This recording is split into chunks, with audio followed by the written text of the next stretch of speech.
দেবযানীর খাই খাই হেসেলে আপনাদের সকলকে স্বাগত জানাই। কেমন আছেন সবাই? আজ আমি নিয়ে চলে এসেছি, দেখে বুঝতেই পাচ্ছেন, আমের আচার। দারুণ রেসিপি, একদম টক ঝাল মিষ্টি একটা আমের আচার। দেখেই তো যা লোভ লাগছে, মনে হচ্ছে এক্ষুনি খাই। আমের আচার বানাতে আমার অবশ্যই কাঁচা আম লাগছে। এখানে আমার 1.5 কেজির মতো কাঁচা আম আছে, একদম কাঁচা। এই আমগুলোকে আমি এইভাবে টুকরো করে নিয়েছি। যেহেতু এখন আঁটি বসে গেছে, খুবই শক্ত, তাই আর এই কাঁটাগুলো আমি দেখাতে পারলাম না। আমটাকে মধ্যিখান থেকে একটা ফালি করেছি, তারপর আম থেকে মোটামুটি 4টে টুকরো বেরোবে। আমি এখানে স্বাদ মতো নুন আর হলুদ দিয়ে এটাকে মাখিয়ে পুরো আজকের সকাল থেকে রোদ্দুরটা আমি খাওয়াবো। যতক্ষণ রোদ্দুর থাকবে সেই রোদটা একদম আমটাকে শুকাতে দিতে হবে। এই নুন হলুদ মাখিয়ে আমি একদম আমটাকে রোদে রেখে দেবো। তাতে করে কি হবে, আমের মধ্যে যে রসটা থাকবে সেটা অনেকটা মরবে। আপনারা তখন দেখতেই পাবেন দিনের শেষে আমের থেকে একটা জল জল ভাব বেরিয়ে গেছে আর আমটাও অনেকটা শুকিয়ে গেছে। আমটা আমি 2টো থালায় ভাগ করে নিচ্ছি। একটা থালায় অনেকটা আছে, তাই আমি 2টো থালার মধ্যে এটা ভাগ করে নিচ্ছি। এইভাবে আমগুলোকে আমি সারাদিন রোদে শুকিয়ে নেব।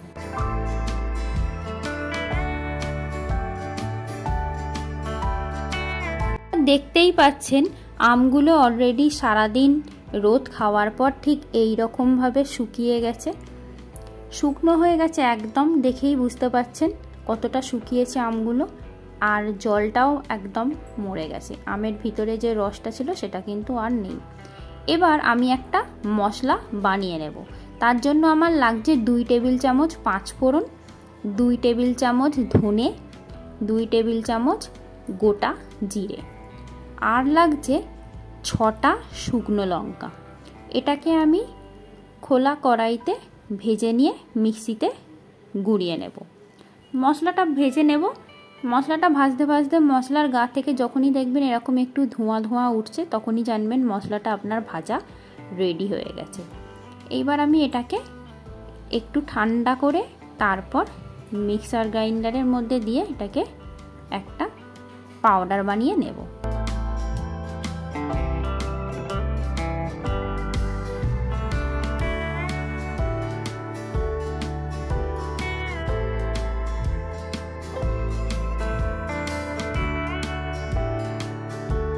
প্রথমেই বলবো পুরো ভিডিওটা স্কিপ না করে দেখবেন শেষ পর্যন্ত।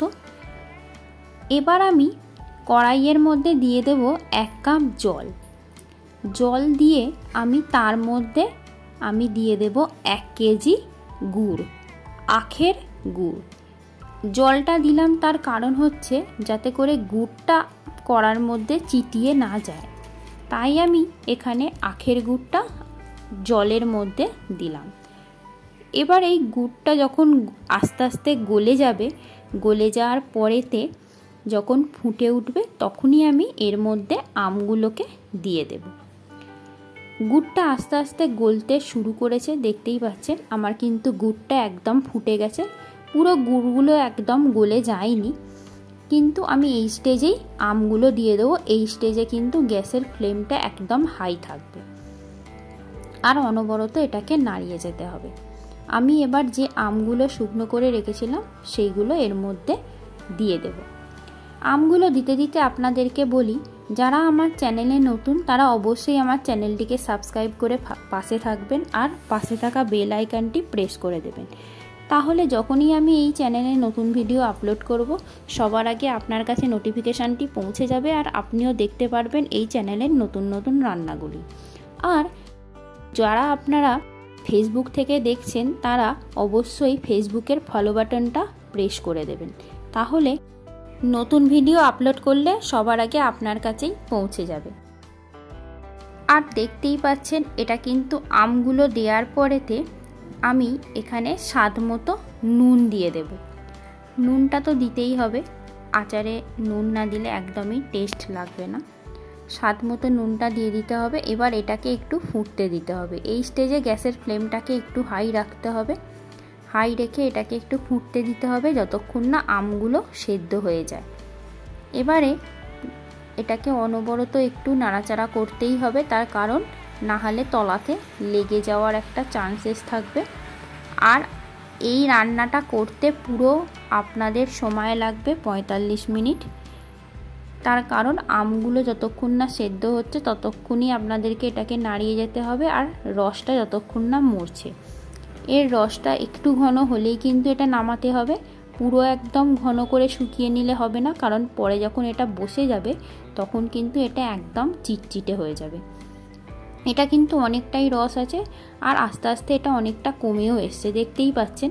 এই স্টেজে আমি এবার দিয়ে দেব যে ভেজে রাখা মশলাটা আমি তৈরি করে রেখেছিলাম, সেটা এবার এর মধ্যে মিশিয়ে দেব।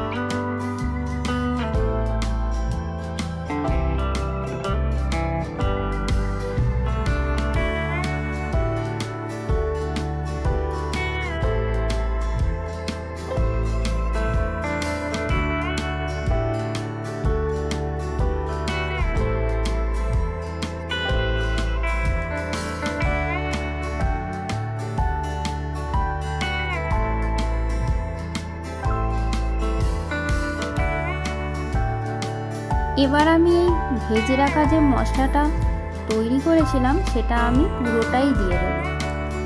আপনারা যতটা করবেন আমের পরিমাণটা অনুযায়ী মশলাটা দেবেন, তার কারণ যদি বেশি হয়ে যায় সেক্ষেত্রে একটু তেঁতকুটে হয়ে যেতে পারে।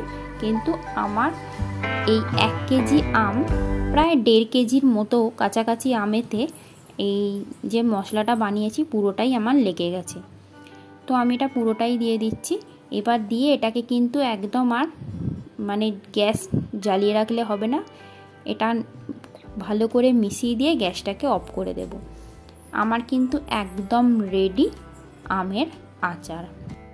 অবশ্যই আপনারা রেসিপিটা বানাবেন, বানিয়ে সবাইকে খাওয়াবেন, আর কমেন্ট করে অবশ্যই জানাবেন কেমন হলো রেসিপিটা। অবশ্যই আপনারা আমাকে জানাতে কিন্তু ভুলবেন না। আর আপনাদের যদি অন্য কোনো রেসিপি জানতে চান তাহলে সেটাও আমাকে লিখে জানাতে পারেন।